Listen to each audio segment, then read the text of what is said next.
What's up, YouTube? This is Too Raw for TV. All right. So before I get into this video, I want to give a shout out to the brother I Am Ill Will with the $30 donation to the channel via Cash App. Much respect for him showing love to this channel. All right. I truly appreciate the love that you guys have been showing to me over the last couple of years since it's become an option. I try to do the best videos I can for you guys. You know what I'm saying? I try to put up a lot of content for you guys as much as possible. You know what I'm saying? And I really do appreciate the love that you guys show me, you know, and the love that you guys show the LDBC in general. So to you all, none of this would be possible, all right, really without your support. So I want to talk about Rafer Alston, okay? Never did a video talking about him before. Um, Rafer Alston, of course, is the first streetball player to make a transition, a successful transition, to the NBA. Now, he was called Skip to Malou because of the skip move that he made while he dribbled. All right. And he was a streetball legend. And he came of age in the late 1990s at just the right time. Because when you think of the mid to late 1990s, they were starting to become more of a focal point upon which a lot of the kids today grew up watching. It became more of a focal point on skills. When I say skills, more AKA ball handling. That was seen as skills. Even though I think other aspects of basketball are skill too, but people tend to focus on what they know or what they can do. Smaller players are not going to be usually great rebounders, great shot blockers, great post players, post scorers, know how to play with their back to basket, things of that nature. So the focal point is more on perimeter play. So, you may not be able to be 7 feet tall, but a guy like Rafer Alston was only 6'1", 6'2", 170 pounds. He could damn sure focus on being a great ball handler. And when you think of the arrival of guys like Allen Iverson in 1996, especially a little bit before him, there was a little bit of focus on that too with J.R. Ryder and others. But yeah, this was the era of basketball when there was more of a focal point on quote unquote skill. And at that time, the and one mixed tour, you had guys like Rafer Alston, of course. I believe you had the Professor. You had Escalade, who was the late brother of Mark Jackson, huge guy, 6'9", about 350 pounds, sometimes as heavy as 500 pounds. Prematurely passed away back in 2011. You had those guys, but I'm gonna focus on Rafer Alston, of course. Rafer Alston grew up just outside of Queens, I believe. He was born in 1976. I believe he was born in Jamaica, Queens.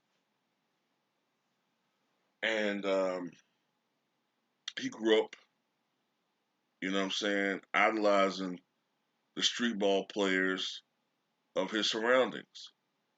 And some of the earlier influences on his career were guys that he saw, for instance, play in college, a little bit older than him. One of his idols were Allen Iverson, who was actually about the same age, but as we all know, AI has been a featured player since he was in high school, especially in college. Now, Rafer Alston went to Benjamin Cardoza High School in Queens, New York, and after that, he went to Ventura College for a year, and then Fresno City College, and then Fresno State. But it was after college that he focused. He did not go to the NBA. He played street ball, and it was during his tenure with street ball as well with that tour, that tournament with the and one mixed tour, I believe it was called in the, like 98 or so, 99, That's when he became a star. Because you got to remember these games where the focus was on ball handling. These games came on ESPN, and that's how these players became household names. And that's why I can remember guys like the Professor and Escalade and Skip to My Lou. Now, Rafer Alston had bigger aspirations. Not to knock that tour, it was great, but he wanted to make it to the NBA, and many people didn't think he could. He played 1 year in the defunct CBA, the old CBA, the Continental Basketball Association, I believe it was called. But the first team to give him a chance was the Milwaukee Bucks. Now, throughout his career at the NBA, he played, I think, something like 12 or 13 years. Let me check right quick. Let me check. Give me a little, let me see.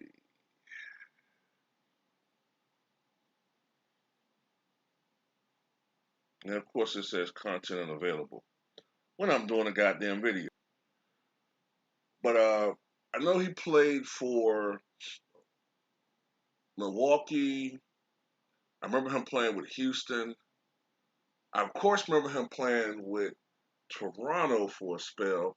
But what I remember as far as maybe his most success was Orlando because he was on that team that went to the finals in 2009 to play against the Lakers. He talked about that in a recent interview with that fraud, whose name I won't say on this channel. You know, so I don't like that guy. I think he's a fucking snitch. I think he's an op. But a lot of people like him. But Rafer Alston played the 671 games. He averaged 10 points a game, almost 3 rebounds, and almost 5 assists per game. He played for the Milwaukee Bucks, as I said, the Toronto Raptors, the Houston Rockets, the Orlando Magic. He also played for the then New Jersey Nets, and he also played for the Miami Heat for one year. His career high, his best season was 2004-2005 with the Toronto Raptors, where he averaged 14.2 points to go along with 3.5 rebounds and 6.4 assists and 1.5 steals. Now, the most success he ever had as far as team success was the 2008-2009 season. That particular season, he played in 77 games, started 76, uh, but in the playoffs, his minutes went down as Jameer Nelson came back and got healthy for that team. One of those games, games three, the only game that they won in that finals, Rafer Alston had probably his best game of the playoffs, one of the best games of the season. He dropped 20 points in that particular game. It's the only game that they won. One thing I remember about that finals too is that I think it was game one. Orlando should have won that game.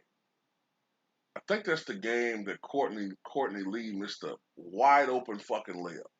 Had he made that layup, the Magic would have won that game. I don't think the Magic would have won that series, but I think it would have been 4 games to 2 at least.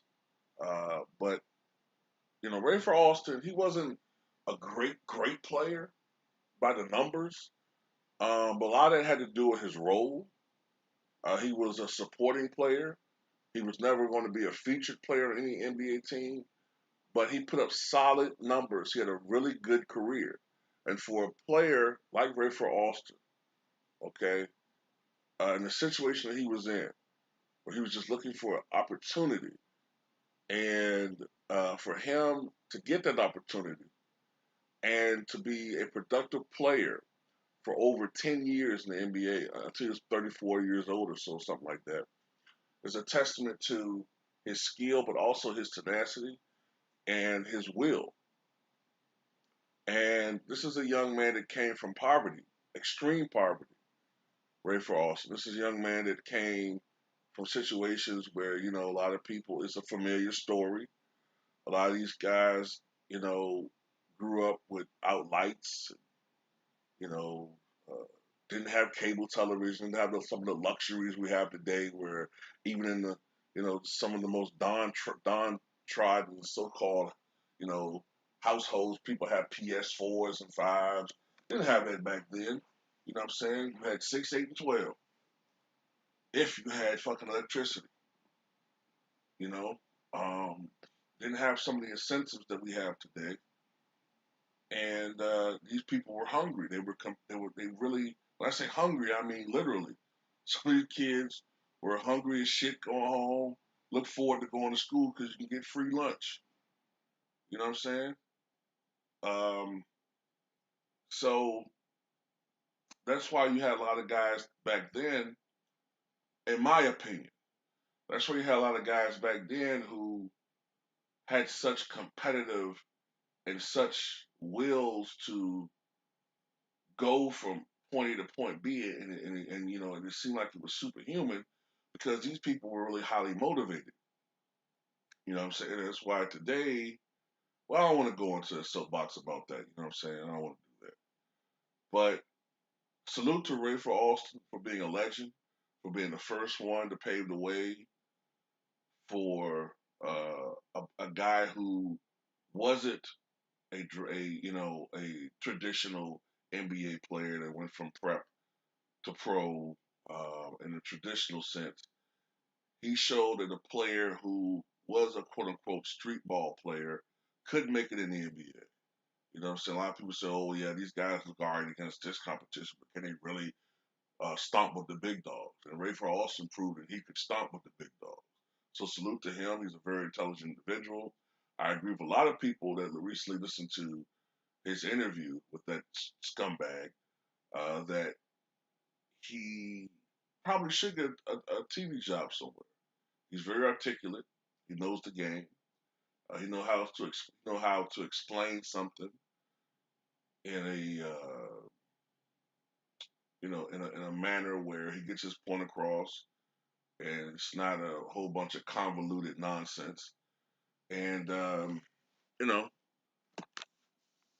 I hope the best for him. You know what I'm saying? I really do. Tell me what you guys think.